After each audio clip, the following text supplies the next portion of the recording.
My name is Barbara Meyer. I want to talk to you about a psalm that is one of my favorites. It's a psalm that I think speaks directly to where we are today. Psalm 46.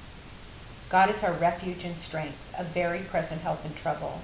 Therefore we will not fear though the earth should change, though the mountains slip into the heart of the sea, though its waters roar and foam, and though the mountains quake at its swelling pride. There is a river whose streams make glad the city of God, the holy dwelling place of the Most High. God is in the midst of her. She will not be moved. God will help her when morning dawns. The nations made an uproar. The kingdoms tottered. He raised his voice and the earth melted. The Lord of hosts is with us. The God of Jacob is our strength. Come and behold the works of the Lord, who wrought desolation in the earth. He makes wars to cease to the end of the earth. He breaks the bow and cuts the spear in two. He burns the chariots with fire. Cease striving and know that I am God. I will be exalted among the nations. I will be exalted in the earth. The Lord of hosts is with us. The God of Jacob is our stronghold. I love the way the psalm starts. God is our refuge and our strength, the very present help in trouble. I found a wonderful paraphrase that says, God is our refuge and our strength, abundantly available for help in tight places. That's exactly the message we need right now when we are so squeezed by the fear of our health and the fear of our finances and the fear of this pandemic that is shaking the entire world. In fact, the first stanza gives us a picture of that terrible shaking. It says, we won't fear though the earth change.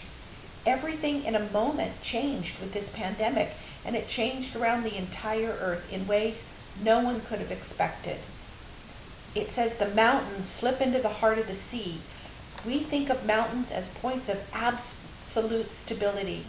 Those things in our life that we thought were the most stable, our economy, our jobs, our family life, our life in church, the way things were going on normally day to day. All of those things, those points of stability, have been completely shaken and picked up like those mountains and thrown into the middle of the ocean where they simply melt away into nothing. It's amazing how this psalm speaks a picture that is just what we're living through. But the word God gives us in this is that even when that happens, in the middle of it, we don't have to be afraid. Then the psalm gives us a completely contrasting picture. It says, there is a river whose streams make glad the city of God, the holy dwelling place of the Most High.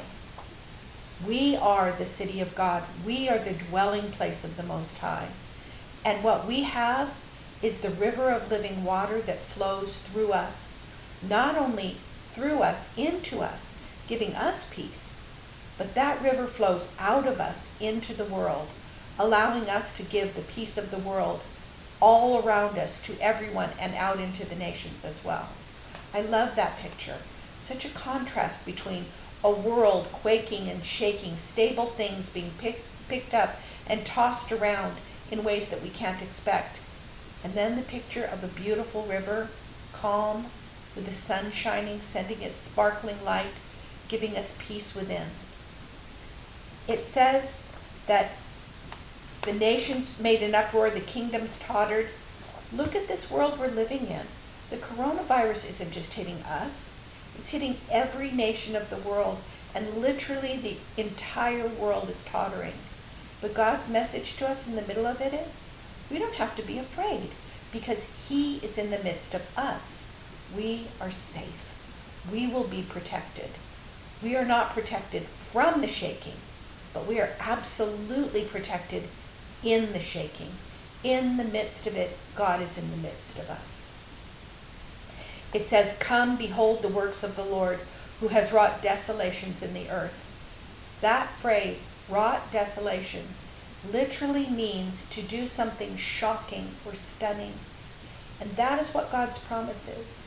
He is going to shock the entire world with the good things that He does. Look and see the works of God. He's going to shock you. He's going to shock everyone with His goodness. It says that He will make wars to cease to the end of the earth. This is a time we've heard again and again of warfare. This pandemic is like living in the middle of a wartime. But God breaks the bow. He takes spears and he breaks them in half. He sets the terrible, terrifying chariots coming against us on fire so they can't attack us. God makes wars to cease by taking every weapon formed against us and causing it to be destroyed. He has promised that he will be our peace. He will end a war by being peace itself.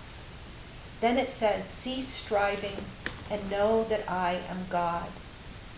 That reminds me, very personally, of the times when I had little children who were woken up from a terrible storm, or maybe woken up from a nightmare in the middle of the night, and I went into them and picked them up and just said, shh, it's okay. Be still. Mama's here. And I think that is literally what God is saying. He's saying, be still. I am holding on to you. And because of me, you are safe. And we can stop our shaking. We can stop being afraid because we are being held by God. It says, cease striving and know that I am God. I will be exalted among the nations. I will be exalted in the earth. The Lord of hosts is with us. The God of Jacob is our stronghold. The message of this psalm is that although God does not always save us from the tumult of terrible times, he is our safety in the tumult of terrible times. He will always help us, protecting us and stabilizing us, even though the entire world is shaking and quaking around us and falling apart. What we really need to know, all we really need to know, is that God, the Lord of hosts, the God of angel armies, is our shelter and our peace.